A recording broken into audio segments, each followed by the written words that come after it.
much. We've seen a couple of times where he flashes forward to try and even up a fight, but generally will play a little bit more defensive than we've seen out of a lot of other AD carries. So outperforming is kind of a very subjective, depending on what you're looking for from a team.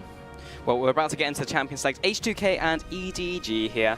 Tam Kench will be aimed at the bot lane for Meiko, taking that one off the board as well for Vander. And Syndra and Jhin, there's the Jhin ban.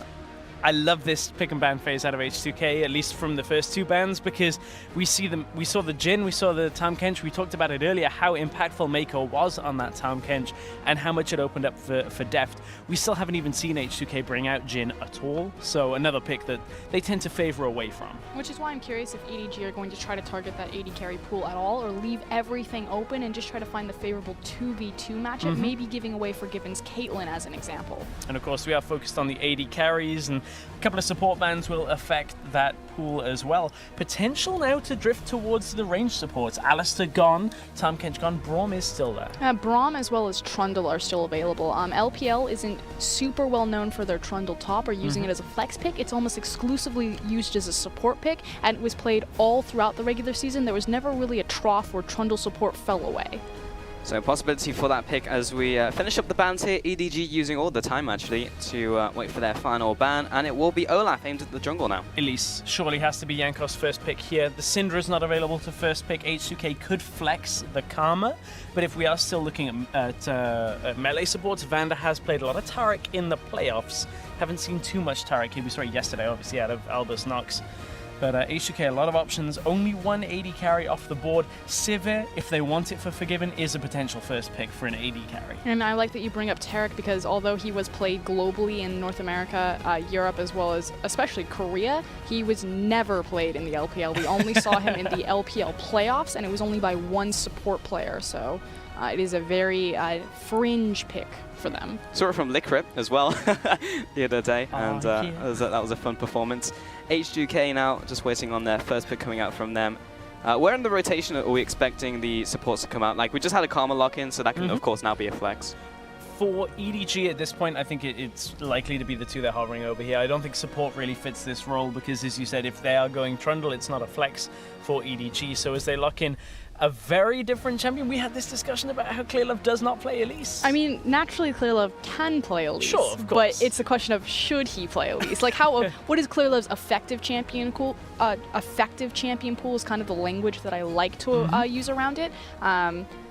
Elise really hasn't been in his wheelhouse. He's much more of kind of control jungler. If he does like to play that carry style, it's much more about his Evelynn, about his Graves, rather than a champion like Elise. At this point, though, it leads me to H2K look towards the Lee Sin, potentially the Rumble for Odoamne. Into the Poppy, it is a matchup that can be won. The other champion we just saw Odoamne on is the Jace, and Poppy's the matchup that's being played into that, so I doubt they're going to go that route on things.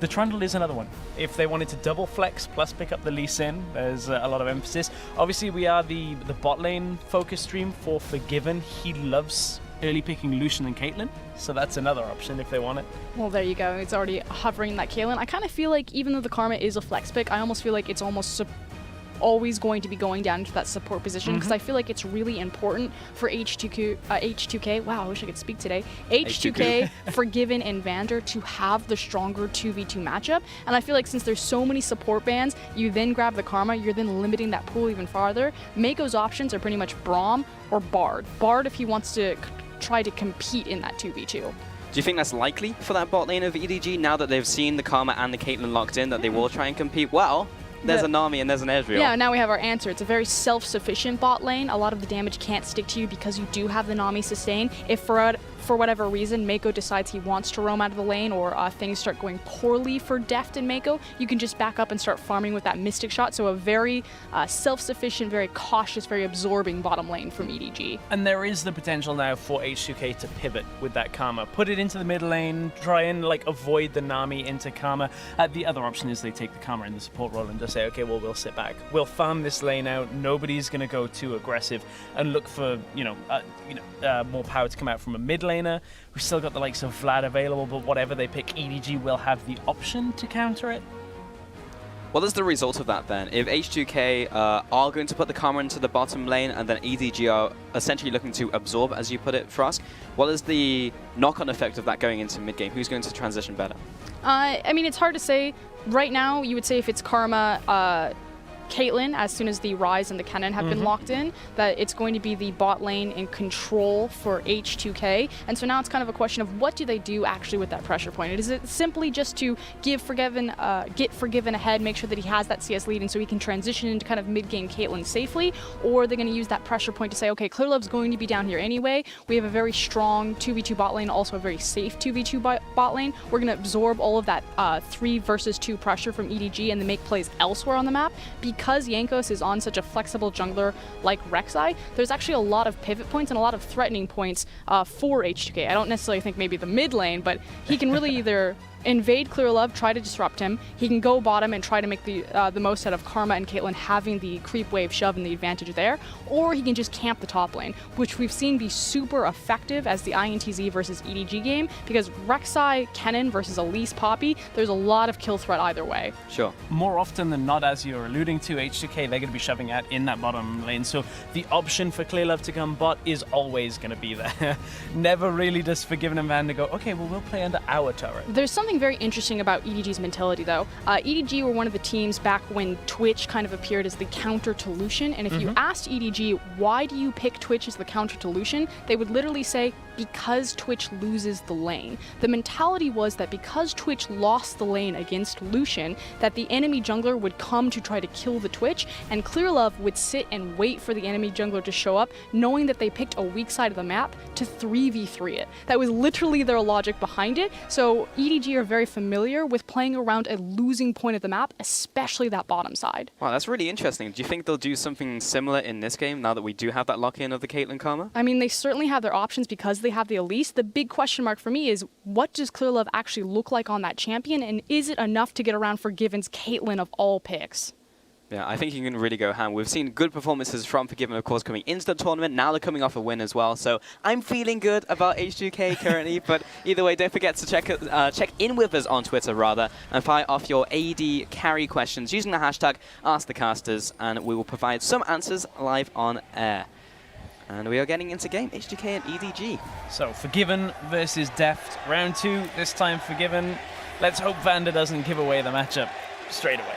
Yeah, I think he's self-aware now that we had, like, he memed himself in the end of that rollout, so I think we're good. So, something that's really cool about the bottom lane that the other lanes don't really get to play around is the fact that there's 2 people in it, but instead of the lane being cut excuse me, I'm always going to mess this up, horizontally, it's actually cut vertically, in a sense that in the bottom lane, you effectively have 2 smaller lanes, so you can actually really adjust your matchup. Like, even if you have a winning 2v2 matchup, you can lose if your support or your AD carry play on the wrong side of the lane in the matchup, if that makes sense. Pulse, you're looking at me like, trying to follow. I'm kind of there. So explain it in terms of this matchup. So it's in the same mentality of like when Bard wants to stand, depending on what color side he's on, so he can make sure that he has that inside track towards the wall to find the stuns. For this one, because Caitlyn can both outrange Nami and Ezreal, although the Mystic Shot it's a little bit different, they have a lot more power on which side that they can stand. But for me, I want Vander to be standing on the side of Ezreal. And I want Caitlyn just to start chunking out that Nami, and I want Vander to try to use his shield to absorb a lot of the pressure from Ezreal and to fight back with a lot of that poke. Got it. Okay, that makes sense. Now I can see the chessboard. Versus like Caitlyn standing on the side of Ezreal. Okay. I'm envisioning some kind of like tennis doubles match here. Although my tennis knowledge is way lower. It used to be really predominant when Annie was kind of a support in the bot lane. When she had that really long auto attack range, you would constantly see the Annie support kind of mirror the AD carry as opposed to standing on the support side, simply because she would outrange someone like Graves, like Sivir way back when. But it's just something to kind of pay attention to, and you can kind of see them. They're standing on different sides. You see Vander as he's trying to match and stand on Ezreal's side, as well as use that cannon creep to block any of the incoming skill shots. A lot of people will look at that trade that just happened and go, okay, well now obviously Vander dropping very low from that, but you can see FORG1VEN is basically untouched from that, trading the health bars off both people. Obviously Nami will have the sustain advantage in this lane, but sure. Yeah, FORG1VEN is trying to just hit that level 2, and you can see he's drawing minions as far back as possible to keep as safe as he can. There's the level 2 for him that gives him access normally to trap at level 2. Not the most amount of crowd control to land for Vander to double up on that trap. He definitely took the, sorry, we just checked. Stress couldn't see before which one he had taken, but he took net level 2. This is such a Forgiven thing, though. Like, back when it was just like, ah, yeah, trap all the time, we would always see him max E anyway on Caitlyn. That's just the type of player he is. Something just went down in the mid lane. Both mid lanes just died. Ryu and Scout just traded 1-for-1 in that mid lane. Judging from the crime scene... Is Mouse about to die? I think he got hit by the tower. Odoamne is just going to kill Mouse. Okay. Okay.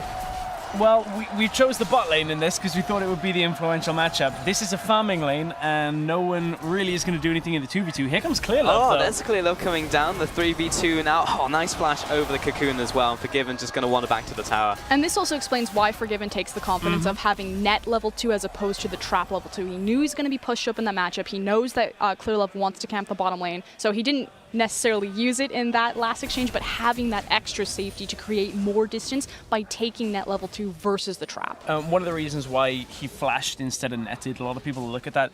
The net on Caitlyn is a fairly unreliable escape tool. It's fairly slow and fairly short distance as well. So if you know you can avoid it with the flash and aren't too sure about the net, that's why Forgiven will trade that spell away. It's not like a Tristana jump or a Ezreal E where it's just like, oh, I thought I hit him, but no, he's away from me anyway. It's just like sometimes you'll just get caught in it. And because it's a dash rather than a blink, like the Ezreal, if you get hit by the crowd control, you stop in the middle. Whereas Ezreal, you'll just stop the other side when you get there. So yeah, everyone knows the feel of grabbing grabbing an Ezreal as Blitzcrank. And it's like, oh, he got away from me anyway. Okay. Gosh darn it. That's exactly what the Blitzcrank says. Yeah, that's what everyone says in solo queue. Gosh darn it. Gosh darn it. Those exact words. Yeah. Pretty much. So right now, Forgiven escaped from that gank. Now he's back into lane. He's pretty significantly down the CS now, though. So what he's doing, and the mistake that Deft made, anytime you have an AD carry with the skill shots, you're looking at Caitlyn, you're looking at Ezreal, you're looking at Sivir, especially skill shots that go through creep wave, so particularly the Caitlyn and the Sivir. Anytime the enemy AD carry is up against a wall, the pros are automatically going to throw that skill shot because it's 100% going to hit. So it's really advantageous for blue side Caitlyn to start funneling Ezreal, or excuse me, Deft up into that tiny little corridor underneath his tower, because it's going to make it easier to hit those Piltover Peacemakers. Wow, I had to really dig deep on that ability. You got the play-by-play knowledge in there as well. No knowledge like, of the skill names. Got it. Pulse has got all of them down. I don't have to focus on that, thankfully. Yeah, you know the numbers, I just know the names. That's how the split works on color and play-by-play. Vander, right here, just controlling the bushes as well. Is this a standard thing coming out from Caitlyn? He's generally putting the traps in the bushes rather than like walling off the opposing laners? Yeah, so the reason for this is if Meiko wants to throw a bubble out of the bush, it gives him slightly less range to do so. It's slightly more readable. It's just another way of getting bush control when you don't have a lot of wards. Most top players are never going to step on that trap. It's not going to become a factor ever. It's just a way of, taking control of a slight amount of territory in the lane. It's deterrent, right? Yeah. Oh, Deft just completely pinned in place. Forgiven won't get the kill, but that was a good chain of CC there from H2K. And we talked about how there's not a whole lot of crowd control. Like, if that chain locks, of course, there is the follow-up, but Deft stepping a little too close. And it's also the idea of having Karma play on Ezreal's side, being able to leash the CC on the guy that you actually want to kill, absorbing his damage with your shield, and then turning around and throwing at the poke. So really well chained from Vander Forgiven. And this is what we wanted to see, no big mistakes level 1 to kind of skew this matchup, just that straight 2v2, although the champion priority from both these teams is skewing it in Forgiven's favor. Oh, great net combo off the trap, and you can see already using 2 traps forward, but Deft doesn't have the mana to come forward and actually punish Forgiven for getting hit by that bubble, so really key point in that matchup where Deft couldn't actually punish on the crowd control. This is actually something really different. Before, against INTZ, EDG actually died in this exact same scenario. I believe that they were running the Ezreal Nami, and they just thought that the damage wouldn't stick. Meiko was playing the Ashe, and they just got dove. We did actually see that Jankos a couple of seconds ago was on the bottom side of the map. There's tons of H2K vision down there, but you've already seen that EDG have learned from their mistakes. We're low. Yes, we have some mana that we can try to, farm out this lane, but let's just give away the CS, try to reset the lane, and make our back. Let's not try to force this one and open ourselves for a dive. So a little moment maybe to touch on the itemization here as we come out. Sheen first out of Deft, focusing on damage rather than the tier. Depending on how your back goes, what you can buy, that kind of dictates whether you want that trading potential out of the Sheen. But what looks to have been a frustrating back for Forgiven, as we are looking on the top side. Normally, the perfect back for Caitlyn is BF Sword into the Hurricane, into Boots, into Infinity Edge. As Mouse dies in the top side, but FORG1VEN already having to go level 2 Boots early on, so a bit of a rough one.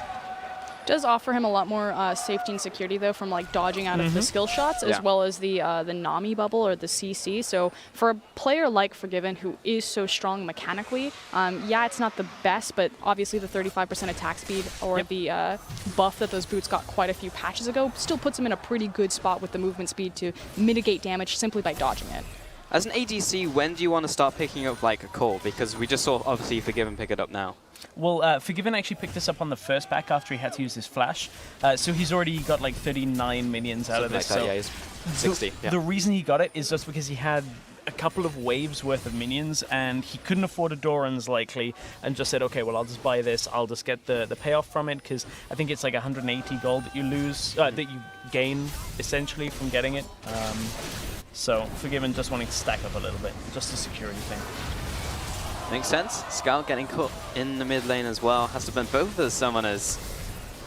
People forget, you know, as Ryze it starts to skyrocket in popularity, I'm kind of unsure of where he really fits in the scheme of things in terms of the mid lane matchups. I thought he was going to be much more prevalent coming into this Worlds, but obviously if Syndra's taken off the table, he's pretty good. But as someone who has a lockdown hard CC like that, just gets to walk right up you, root you, it also helps the ecosystem in which RekSai is a powerful pick, simply because of all of her reach on the mid lane, due to her angles of tunnels coming in. So the more Ryze that we start to see climb into this tournament, I think that inherently makes RekSai stronger and kind of rise up on the tier list of junglers.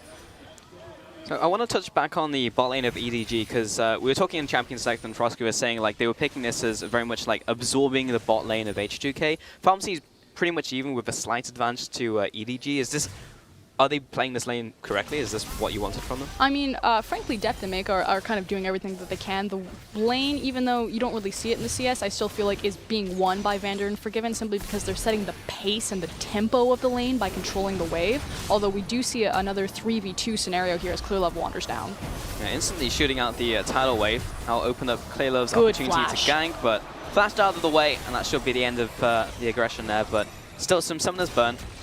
But the thing is because FORG1VEN and Vander are absorbing so much pressure, that's the second time they've been ganked by ClearLove now, it again opens up so much more space that Oda knows that he has the 1v1 on Mouse top, and he's already heavily abusing that. So even though Vander and FORG1VEN aren't necessarily acting in the top lane, they are a part of this 82 to 53 CS discrepancy in the top lane, because they're absorbing pressure, so much attention. A massive part of that, and keep in mind, like Mouse, as we saw at the very beginning of this game, died 1v1. So ClearLove not being there maybe to offset some of that pressure turns this around. Now Odoamne will go one versus one against him. We'll get the stun though. Should be fine. Yeah, Kennen does a lot of damage. That Kennen skin though, every time I see it I'm like, Callista? That's really strange looking. Yep.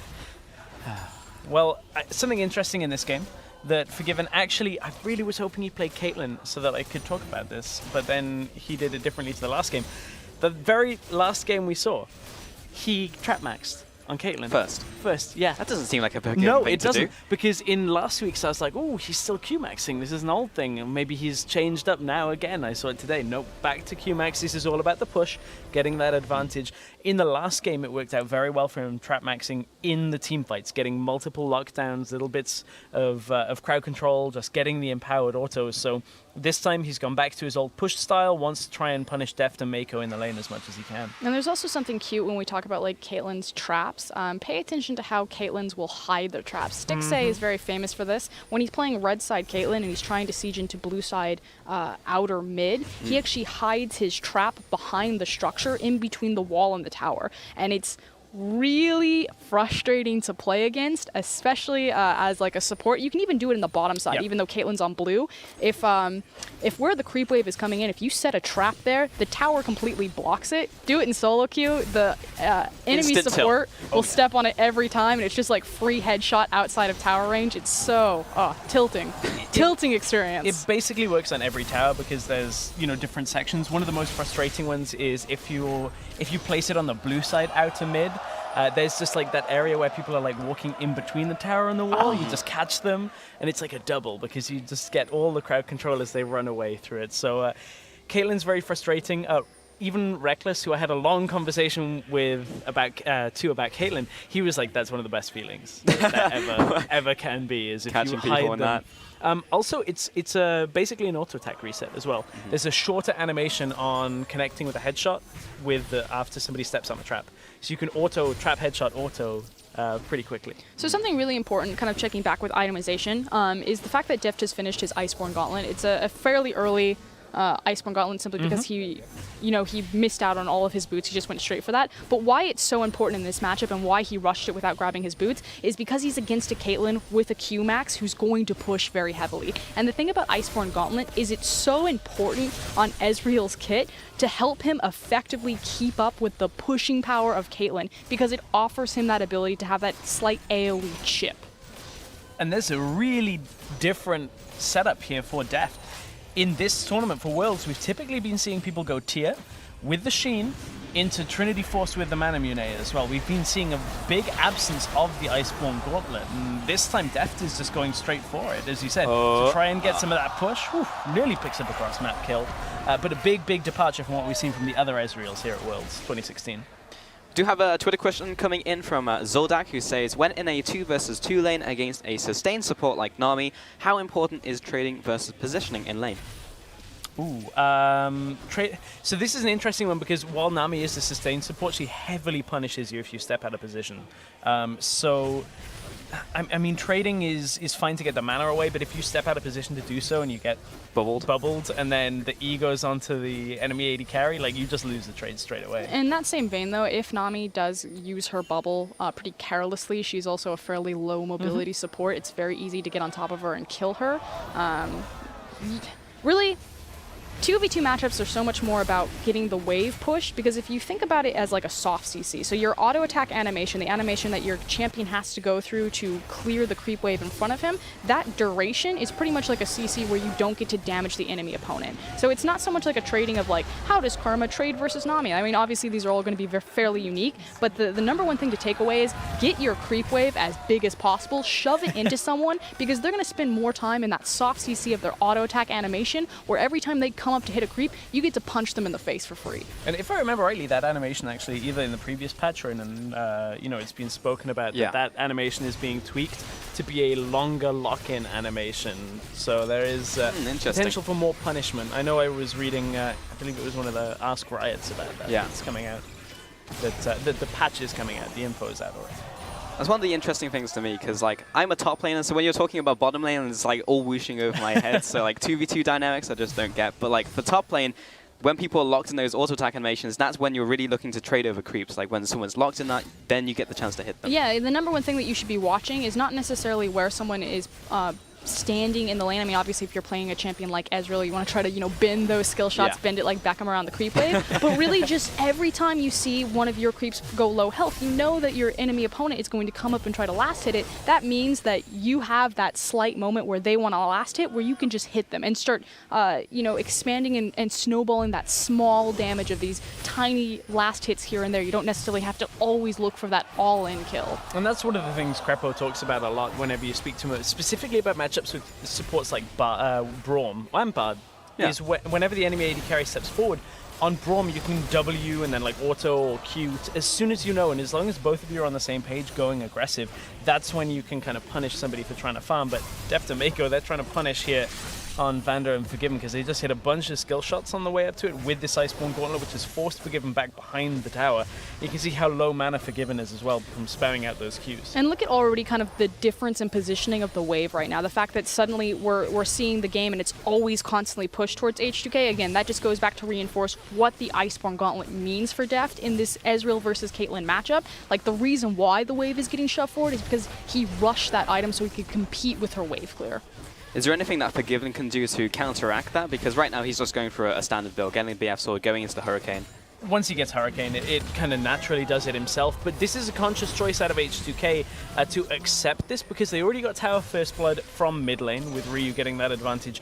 And they're just not conceding any kills on the bottom side and said, okay, well, EDG, you can have control of this for now. We're making a play on the top side. So FORG1VEN doesn't consciously need to do anything except not die with Vander and just farm out the lane for as much as he can. And that's the big thing, is right now FORG1VEN's in a point where he wants to complete his Hurricane, he wants to complete his Infinity Edge, and even at that point, although simply because H2K are kind of ahead of the clock right now, and when we use vocabulary like that, what we mean is that if this was just a standard game, and you would expect kind of the ambient gold leads coming into their pockets, that they wouldn't have the items that they have now. So when we say ahead of the clock, it's that they have, you know, more gold than is typically usual. They have more power than you would ever expect. It'll give Caitlyn a bit of a ride through her mid-game power trough that we usually like to talk about, simply because she's going to have, they're not going to have the resistances built up, that she doesn't need to look for that double attack speed item to get through that steroid, or look for an armor penetration item. Well, two people getting caught in the mid lane from H2K. Just want to brush past that one. But in the bot lane, we'll forget about that. Yeah, didn't happen. We didn't see it. FORG1VEN did manage to take the tower in the bottom lane as well, as Deft was walking back to lane. So even though EDG took it, there was no first blood towers. You were talking about stress, so it's actually completely evened up. Yeah, and that was FORG1VEN just noticing there was a window while Meiko was out of lane. He knew Deft was still around, and now he can transition over to the mid lane to make sure there's no further capitalization from EDG. But those two kills are going to be fairly significant. You can see ClearLove is at 2-0. He's had a fairly big impact on the game, but still, we've got to look at how top lane is going to contrast to all of that, because this is a massive CS difference between the two. And there's always two roles for Kennen. It's either play defensive, ult on the spot, never move away from your AD carry and play the defense role, or you play like Smeb and you go onto the enemy AD carry. But Ryu, he's in trouble. This does not look like a good situation that anyone would want to be in. The suppress, the bubble, just throw everything at him, and Ryu unfortunately goes down. FORG1VEN happy that he no longer has to reside in this lane. My favorite part about that was Mouse burning his teleport. He ended up canceling it, but he's like, I want to participate, guys. Kind of really touching quickly on the top lane matchup, because it does mean a lot for how these AD carries have to position and how they have to pay attention in these team fights. We talk about this all the time in the LPL, is that you cannot put a gold value on Poppy's ultimate. So every single statistic, every single item in this game has a gold value associated with it, because obviously they give you stats. Those stats are worth certain things. The beauty about a Poppy ultimate is that even though Mouse is down massive amounts of golds and compared to Kennen or Oda's Kennen, if this super fed Kennen just rocks up into a team fight and he gets punted out by the Poppy ultimate, that Poppy ultimate's worth about 15,000 gold, because that guy's donezo. So while I do agree that, you know, there's two different types of Kennen and they really need to pay attention to Oda, simply the fact that EDG have a champion like Poppy can really throw a wrench in a lot of H2K's strengths. It can, and that is a lot of the reason why Odoamne has gone, oh, okay, I'm going to get Poppy ulted out of a fight sometime. Zhonya's. Just pick that up as soon as you see the hammer going, just hit that as it's coming out, and he should be okay. But yeah, Odoamne's flanks could be incredibly difficult to deal with for EDG if they don't control the map well enough. But we saw earlier against INTZ when they were in the lead, EDG very easily held on to their vision control, so no real reason to understate that. Yeah, so that's where I really like Poppy, because I don't need to be skilled at all. I can lose lane like Mouse is right now, but I'll still have massive gold value in a team fight, because I can knock front lines away. This is what Pulse says every single time we queue up together. He's like, I'm just going to be the Mouse of the team. Don't worry, guys, I got you in the later stages of the game. That's better than when we used to queue in here to say, I play Riven. Yeah, I definitely went for a Riven phase. I think every top laner at some point goes through the Riven phase. It's like the emo phase you go through the teenage years. It's totally fine. As an AD carry main, there's always a point where everyone's like, I'm going to be an Ezreal main, and I'm going to be the best Ezreal in the world. And then you watch Uzi play. He's not even a... So are you saying Deft's still going through a phase, or is... Deft is legitimately one of the best Ezreal players in the world. I think Popus50 said it best at the beginning of the tournament. He said the word legendary Ezreals, because Wei Xiao obviously is retired and was also very well known for his Ezreal, but, you know, current players playing the game, all of the best Ezreal players in the world are at this tournament. Like Uzi. I'm tilted. Uzi played a phenomenal Ezreal, but he wasn't. It's so funny because he's such a. This is fantastic. He's such a different Ezreal. He kind of reminds me of Kid, another former AD carry in the LPL, in that when you watch Uzi play Ezreal, he's like an attack damage Ezreal. It's all about that auto attack and the fact that the kit gives him so much safety and self-sufficiency and its ability to reposition with his arcane shift versus like one of the like the cleanup crew Ezreals like Deft, who's he's sniping all those incredible skill shots. His cooldown management is phenomenal. Like Deft is all about cooldown management. He knows exactly what cooldowns you have. He knows exactly what cooldowns he has, and he'll just skirt that line. I know this is Imp and not Deft, but in Samsung White, when they used to run their team fights, Dandy and Mata would count down the enemy's cooldowns. So during a team fight, Dandy would say something like his like Jarvan E flashes down for like 9, 8, 7, like count it down. So Imp knew exactly what kind of timing window that he had to play aggressively. Uzi is not like that. Uzi is incredible at target selection. He will hit the best target at the best time, but that'll also put him in scenarios where he'll like flash forward and immediately die, simply because he's not aware of that. All Uzi counts is the gold coming in. I got it, yes. Give it to me. Give all the minions to me. So what type of Ezreal is Deft? Deft is he's the Wei Xiao. He's the Wei Xiao. Keeps track of all of his cooldowns. He was very well known on Samsung Blue when he used to play in Korea for his team fighting ability. So it's that ability to kite, it's that ability to sit back and just ride that fine line of, I know you can't do anything for me, so I'm going to go in right now. I love it when Frost gets fired up. This is amazing. If you have any questions on Twitter as well that will get Frost fired up, definitely shoot them towards us. But we do have one coming in from @Poplars, who says, how come Karma over Morgana, and why did Karma rise in favor? Stress? For a start, Futurama fan, I like it. Poplars, it's great. So, Karma over Morgana. Morgana is great if you're against single target CC that is like one ability. Black Shield is really good against, these supports would maybe have just one ability, but when you start playing against things like Alistair, that kind of thing, it becomes a lot more difficult. Karma, Flex Pick is great. Poke in lane for lane dominance is great. As I said, just the ability that you can just go, we've lost this draft, push it into the mid lane. The speed up, the snare, the lockdown, just so many things in Karma's kit just make her such a viable pick. I mean, she's got too much good stuff, is what it comes down to. And again, it has this really cool conversation about kind of League of Legends holistically of, the difference between like viable and like overpowered or like meta. A lot of champions, because we do have so many champions in this game, do overlap in what they can do. So now it's about selecting like who does it the best. And that's kind of where Karma rises to the cream of the crop, because she offers so much, whereas Morgana, she does some things slightly better than Karma, or she's slightly better in kind of these niche scenarios. But the fact that you have to use the word niche is what pushes these champions like Morgana, like Leona, like Soraka down. And there are very few comps that you wouldn't want to run Karma in. Like, if you're ever looking at a comp and you're like, Karma's the wrong pick to take early in the draft, then something's gone wrong in the rest of your picks and bans. You're building like an old Millennium-style pick comp. Which I do not want to see. Then you could run a Morgana. That's all they did, fine. Just anything like Elise, Ari, Morgana, single target. That's all you care about. Oh, instant flash from Odoamne. But that's actually knocked him out of the cocoon from ClearLove. That moment when those two players are both Chinese and there's no language barrier. So that one, not the 15,000 gold. The ultimate, H2K, they've got the Karma this time. So they've got the Baron. They do, yeah. There you go. Just draft an Albus real quick, but Mouse now coming. Oh, no, they're gone. Unlucky. Ryu just popping the ultimate there, and that was just a good reaction from H2K, really. H2K need to quickly get back in position. I'm not going to say they're lucky because they prepped the wave beforehand, but the best thing that H2K did in that scenario, other than taking the Baron, is they had the mid wave pushed up. So the threat is that if they get caught, wait, what's a larger? They like in the alt stream, you can just really break down these points and really go for it. So I'm going to back up. We're going to talk about objective priority. All right, I'm ready. I feel like I should take a seat for this one. Okay, this was the cool thing that H2K did, and what made that Baron steal, or not Baron steal, that Baron play not good, but great. When you set up an objective, we always talk about kind of laying down your triangle vision, walking into it, getting vision control, making sure that you either make a pick or you know where everyone is so you can take the objective safely.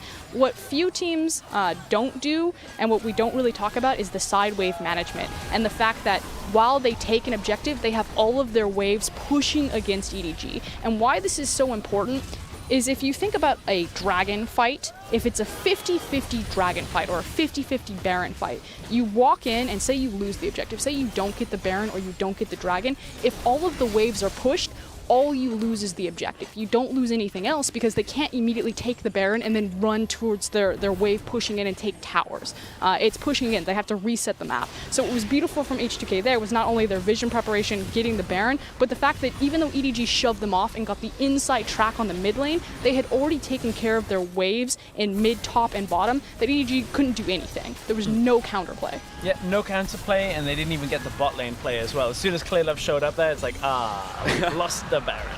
But we get Cloud Dragon, so... Nailed it. Well, H2K got that. Yeah, H2K got it. But EU does love Cloud Dragon, so... Not so much. Welcome to the AD carry bot lane focus stream, where one Caitlyn is 0-0-0 and the Ezreal is 0-0-1. We always choose the most hype matchups and the 0-0-0. It's been a lot of farming. Generally, Deft has been ahead for 10 CS this entire game, all since getting that Iceborne Gauntlet. And, didn't see that. Definitely didn't miss that. So I actually just got the stat that Deft has done the most damage in this game with 9,000 damage. Surprise, surprise. 9,000 damage. Here's the thing though, Deft puts up ridiculous numbers in terms of his stats, like his damage share, but you have to always remember it's a damage share. Yeah. So it's like based on like what the rest of his team is doing. And unfortunately when you have a top laner like Mouse who's about to get Flame Horizoned, you're not even wrong. It becomes easier to take up that massive damage share for your team. So not taking away from Deft, he's a phenomenal AD carry. He's definitely the primary, he's the cannon for the team. ClearLove, Meiko, they like prep him, they set him up, and when he hits you, you go down. But there's also, like, Mouse is like the tripod underneath the cannon. How stable is that tripod, Frost? Well, I feel like if you put the same analogy on H2K, Odoamne is like a little machine gun, and FORG1VEN's the cannon on top of that. So it's still doing some damage. Mouse is literally a tripod. The tripod. One of the legs is a bit shaky, sometimes it falls over. The problem is, like, as we said, this game, without wanting to be too rough on it, it kind of did go from that one versus one, right? Yeah. And, like, Deft has got the unenviable task now of being kind of even in a matchup against an AD carry that is going to scale, like, auto attack for auto attack is going to scale harder than Ezreal. Like, Ezreal has the utility, has the poke, has the ability to take the trade if you're smart, but if they just stood there and auto attacking each other on even items, Caitlyn's going to outtrade it. It's also kind of this difference of it's so much easier to execute, like not taking away from FORG1VEN, but it's so much easier to execute massive damage on Caitlyn. Whereas like the stars have to align perfectly, you have to work so hard to outplay her late game on a pick like Ezreal.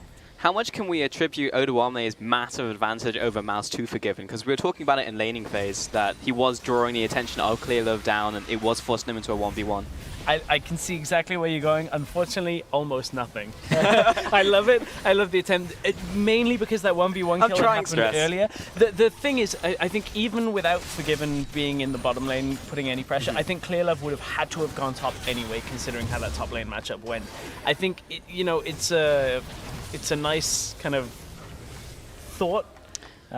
What's actually, I'll let you take it. No, it's actually really important, kind of like, going way back to the start of this game, is the 1v2 kills in the mid lane between Jankos and Ryu on Scout. Yeah. And why that's actually really important and how it snowballs into the top lane is that Scout, like the difference between Pawn and Scout is Scout will do what ClearLove won't. He'll gank top lane.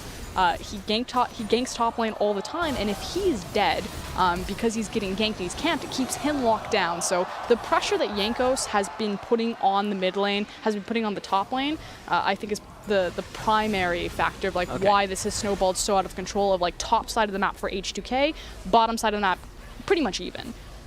So looking at the item builds here, FORG1VEN has picked up the Phantom Dancer. So typically that's an item that you pick up as someone who's going to go into a side lane and 1v1 people. Yep. So I had a conversation with Reckless about this exact thing about a month or so back. during, I believe it was the regionals, he was saying that to him, one of the only useful third items you can have is Phantom Dancer. Normally it's a Zeal item, so static Rapid Fire or Phantom Dancer. We saw a lot of people picking up Rapid Fire Cannon for the longer range, but the dueling potential that you have from the damage reduction from Phantom Dancer after the nerfs to Rapid Fire and Static Shiv make it super viable if you're thinking somebody's going to get onto you like a Poppy or like an Ezreal, somebody that can kind of slow you, duel with you a little bit. So that's certainly the way he's going on that. It gives him the crit, gives him the damage, and gives him a little bit of survivability too. How much is it about the survivability in this game? Because I can see like a Deft getting on top of Caitlyn, but Mouse is currently 0-2 and 0, and he's just a tank. So is it actually about that? You've always got to worry about a TP flank, or if you make a mistake, like, not that FORG1VEN's playing to make a mistake, that's not really the point here, sure. But there is the chance that somebody gets to him. Mm-hmm. So I think he knows there's enough wave clear, there's enough damage coming out from his team with how far ahead Odoamne is. So it's a bit of a defensive item, but it's a forgiven defensive item, so it's still going to deal some damage. I have a question about traps, because I always get triggered by like when traps are not in a perfectly straight line, but is there actually anything to perfectly spacing your traps, making sure people can't get through the gaps, and where you're wanting to place them and how you place them? Or is it if they're a jagged line, that's still fine? I just draw pictures with mine. What do you do with 5 dots, though? I get creative. So there are a couple of things that we'll see when we push up to an inhibitor tower. Maybe we have a moment to take a look, but the way that it curves on the platform, the way the steps go, if you line it up vaguely where the step blocks meet each other, just about you can perfectly cover that. And even if you don't perfectly cover that, unless you're playing in Challenger or Master or on like 8 ping, good luck trying to step through those. Like, in any other rank, they're never going to dodge it. Oh, that bubble was used on the Malzahar ultimate as opposed to chaining the CC, which gave Jankos the flash to get out. They did that earlier as well, but Rio was super dead in the bottom lane, but I wasn't expecting it when in a situation like that where he wasn't completely dead. So, Pulse, in your analytical opinion, the difference between dead and super dead, like, where are we? I mean, like, he's going to 100% die. There's no way he's going to get out, and Jankos is at 90%. Okay, so it's the difference between someone who's like for sure dead and someone who's like, you're probably in trouble, but... Exactly. Okay. Dead and super dead. Thank you for clarifying that. The play-by-play's vocab dictionary right here. Generally, to speak about traps, unless you're like super sieging. Speak about traps? When you're super sieging, which is when you know you've got a tower. Basically, at all times try and hold on to a trap, unless you really need to use them in a defensive manner and put 5 down. So you'll see a lot of players put 4 across a lane. It just makes it awkward to walk through and makes fights very, very difficult to actually take in that area.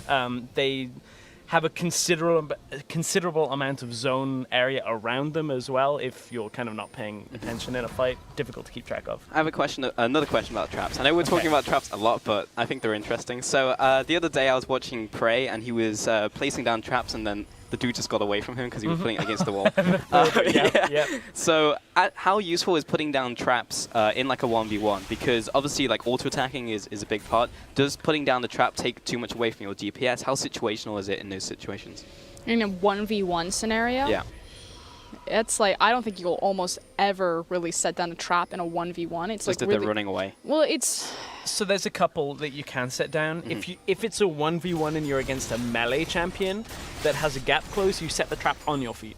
You set it underneath. So that way, you. as the Poppy comes by, pushes you through, trapped. she triggers the trap. So you trap auto, and you get the double follow-up, and by that time your trap is available again, and you can stand and trade, and as long as their crowd control is gone, you can just stand and auto. It's the same mentality back when Nidalee used to be played in like the mid lane, like throwing it way back. She would place the trap on her feet against an Akali. Akali would go in, trigger it, then try to shroud. You'd be like, ha-ha! You've activated my trap card. Speaking of trap cards, This is not going well. But this is where Deft, this is the advantage of the Ezreal. We haven't spoken too much about it now. With the Iceborne Gauntlet build, he can kite very effectively in these fights, and that's why it's one of the most frustrating builds you'll ever play against, ever. And what's super important, because he is able to kite and he is so safe and does so much poke damage, is it's really on Oda to be that flanking presence. Kennen has to get into those backlines and really lock that Ezreal down. And without like a TP flank or like a good Kennen ultimate, it's really hard for H2K to kind of merge onto these objectives. They are going to try to do the Baron, but this is still risky. Like, they're doing it because ClearLove's dead and there's no smite. But if EDG were more confident with their vision and were able to walk over to this objective, that's fish in a barrel. And here's the effect of the traps. It forced Mouse and Scout down into H2K's own jungle, and now Ryu is able to just continually get on top of them. Deft, he's just taking damage. It's not going to kill him at any point, but H2K, just having that zone control makes it so tough for EDG to approach there. I like how Mouse took the optimistic approach of going through the bush and hoping there wasn't a trap there. It was like, maybe there's not a trap in this bush because I can see everywhere else is. But yeah, this is Meiko getting super dead. So, super dead. Ryu's one of the only people really that can actually deal with Deft once the E is down. For Forgiven to do it, he has to close too much distance, whereas Ryu has enough tankiness, the ability to constantly root, constantly throw out the Q and actually get the damage down. But again, he has to put himself in the line of danger, and if Odoamne is dead already, he's the next big focus. So H2K have to play that a little carefully. That's the other really cool thing about Ryze. I mean, since the changes to him, it's kind of adjusted, but typically when Ryze was like super powerful, wow, super is the word of the cast.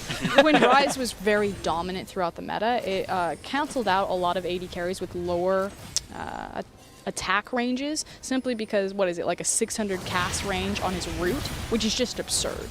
Like, it is very hard for most AD carries to get within that distance to lay down their auto attacks, because otherwise Ryze is like, hey, targetable root, you're dead. Well, we have some calm before the storm, before H2K starts sieging. So we have a question from Twitter. Provisional OW says, why does Caitlyn always ult off cooldown? What is the benefit of doing that versus saving it for an execute? Very common question. In this game, not a whole lot of use because you're against the sustain supports. They sustain it right back up. There are situations, though, where just chunking people down is very effective.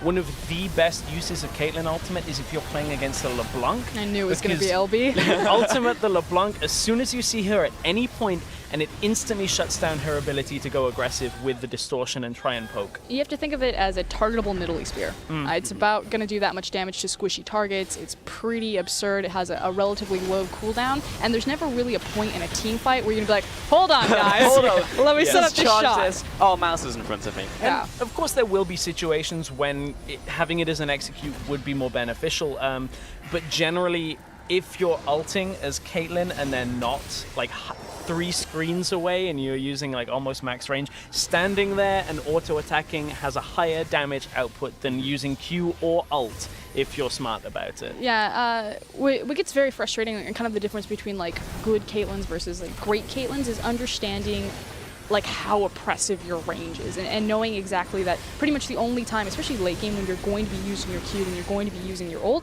is when they actually are out of range. Right. There's never really ever going to be a reason when you're within auto attack range to switch it up and look for a pilt over Peacemaker, because it's not worth it at that point. So use them as chasing maneuvers. Yeah, you always see those Caitlyns who are like point blank range with someone and just pop their ultimate and it's just like, I don't need to move anymore. Got some time to think about my next move. That's how I got banned. All right, so trap being set up here, and where's Deft? Oh, Deft with the team backing away. So H2K were trying the dragon there. 40 minutes into this game, and a 10k gold lead. So looking surprisingly good. We haven't really looked at the game too much because we've been focusing in and talking about other topics, but H2K have the lead here over EDG. The lead, not to take away your thunder, I definitely think H2K are still in control of this game and have a much higher likelihood of winning this game, but that gold lead really doesn't mean anything at this point. Again, your gold lead is a race to a finish line. But at some point, like, it doesn't matter. You can have 100,000k gold, but everyone has their core items. Starting to cap out. Yeah, that's what you're trying to race towards. So everyone really has their core itemization. There is still an advantage to H2K, especially through Forgiven's items, whereas Deft is still looking for, I believe, a Blade of the Rune King will probably be his last item. Likely. He's fairly low on any kind of lifesteal right now, which makes it difficult, which may be the reason why Forgiven is firing out the ultimate. The other person he's been targeting at is Scout, which, looking at it at first glance, you might say, okay, he's trying to proc the passive. The problem is for Malzahar, the passive comes up so frequently. It's not like a Banshee, this late into the game. Yeah, exactly. That word is banned. No more super.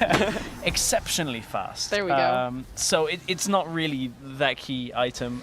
We have seen an Ardent Sensor, though, come out on Vander on the support. So everything, just give Forgiven a little bit more. Give him that on hit. Give him attack speed. Give him everything. That's the beauty about H2K's composition, is that they have so many great front lines in front of them, and they can control so much space through the Kennen, through the Ryze, that if they play kind of like a line of scrimmages set by your tank line, and what I like to call a front-to-back composition, where they don't need to rely on flanking plays, that it's just running down the enemy opponent, Forgiven's just going to shine there. Like, Caitlyn's going to be able to outrange pretty much every champion and just mow through people. Forgiven's the AD carry, but Ryu's got a Mercurial Scimitar. Yeah.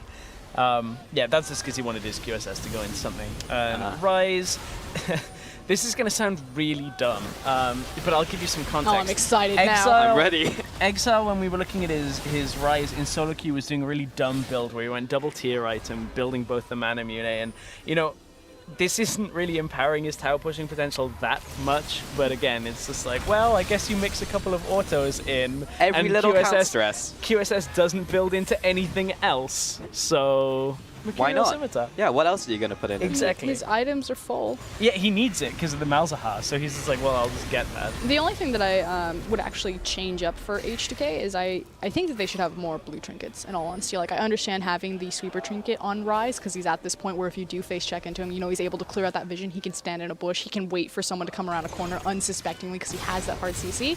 But at this late in the game, I say it all the time, I think it's so much more important to at least have 2 blue trinkets, because setting up vision on an Elder Drake, on a Baron, it can pretty much make or break your game. Ooh, this is an interesting trade. Elder Drake and H2K have the top side of the map, but they can't really collapse down fast enough. Now they know it is, but RekSai ultimate is not available. They're trying to get in. With Ryze is bringing them with the ultimate down as well, so H2K are looking to fight here. Elder's going to go. Oh, Odoamne. They're trying to lock him down through it. But look at there as well. Caitlyn damage. It's through the GA. Oh, he stole it! Jankos! Jankos with the steal. They're still trying to cut around here as well. Forgiven. Oh, it's Forgiven unleashed. He's coming in. Trying to get his auto attacks down. Look at that Mercurial Scimitar paying dividends. And Forgiven just completely untouched. Like, he's full health coming out at the end of that fight as well. Depending on how quickly they can push through these creep waves, that might be game. There are 40-second death timers, but there's so many healthy members from H2K. Odoamne will be up before any of EDG respawns, so he'll have that teleport available. There's a big wave in the top lane. I think this is at least inhibitor, possibly a Nexus tower, or even the game, depending on how H2K play this. H2K right now should, at a minimum, go inhibitor, then Baron, at a minimum, as you're talking about. The fact that Scout is the one that is alive makes this a little more difficult because he has decent AoE. 20 seconds really on Deft, that's who they're looking for. But look, no, this push, they've killed Scout. That's going to be it. This is game. That's it. Yeah. If Scout had been able to stay alive there, they would have been okay. But H2K with a big win over EDG. Wow, H2K coming in here, and it turns out that they finally did pick up the game, even with that goal lead as well. Europe, coming back, boys. Coming back. We picked the AD carry matchup. Forgiven output the damage in the end of the game. Yeah, that's very true. I was going to ask a question as well in terms of item builds. When do you actually want to swap out your boots as well? Because sometimes we see super late game, it's just like, we're going to pick up another item. At this point, it's really dependent on what you're facing across from on the enemy team and kind of like the composition and how you execute it. It's never going to be like a hard and fast rule when you sell your boots, but like if you have so much control in front of you, if you have multiple GAs, if you got I always want to call it the bell. The bell. The support Q. There you go. The support QSS. The Mikhails. Then obviously you have a lot of safety where you don't necessarily need your boots. But if you're against someone who's diving the back line constantly, then you probably want to hang on to those Pumas. I'm probably going to call it the bell for the rest of the time now. But talking about like this matchup as well, like H2K, 2 wins as well. Forgiven. Do you think he'll be more, I would say, like instrumental in like the future games that we see from H2K? Because it was a lot of this was like the knock-on effects, and then top lane and mid lane, of course. I mean, it's a weird one because neither AD carry had a massive effect individually on this game. Just kind of did the jobs. I think Forgiven is going to be more instrumental perhaps in the later game, but I look at the way that Deft like tried in this game, but he had so much to do with not a whole lot to do it with at the end. Like, he farmed fairly well, but didn't really get too much further ahead than Forgiven. And actually, Forgiven at the end of the game nearly flame horizoned him. I'm looking at it, and Forgiven has like 90 It was 3 close. CS over him. I mean, ultimately, well, like I agree with like the logic behind it. Like it wasn't necessarily like FORG1VEN and Vander who like snowballed and started that game going. I definitely think that like H2K like collectively just executed on their game plan better. You know, like let's get FORG1VEN on the Caitlyn. Let's prioritize taking the Karma as well as like narrowing that support champion pool, and let's make sure that we constantly have like this superior pressure point that we're going to just straight up win the bottom side of the map, and that allow Jankos to pivot. You know, have like the option play available. Like I'm going to fight ClearLove. I'm going to go top. I'll go bottom and do the 3v3 because we'll be able to track him because we have this pressure point. So like ultimately, no, it wasn't FORG1VEN that had the snowball, but he was a fundamental part of the success that H2K did to execute their victory there. And to take maybe a step back and look at the EDG on a bigger picture from this game, this is a very different looking EDG to the one we saw earlier today. Without the Tahm Kench, without the RekSai, looks a little less clean, a little less crisp, unable to execute quite as effectively on some of their dives and plays. So I think that's such a big part is banning that away. I mean, ultimately, I can go on at length about Rapid Star, EDG's drafting coach, and kind of EDG's drafts. If there's another weakness, they've been very questionable over kind of the last 2 splits in their draft, especially for big games like this. I think it's just kind of like almost blatant disrespect to allow FORG1VEN to have his Caitlyn. I mean, maybe in the back room they're saying he's going to take the Caitlyn. We know for sure it is FORG1VEN. We have something, you know, the Nami and the Ezreal that just can absorb the pressure, but ultimately H2K got exactly what they wanted. And I think we did too. Another win in the books for H2K, but that's enough from us for now. When we return, I'll be joined by Ezreal and Zig as we return to the top lane for Yang's battle with H2K's top laner Ziv. However, in the meantime, we'll be sending you back to the mainstream where Dash and the rest of the analyst desk are breaking down this win by H2K. So far today. Yeah, only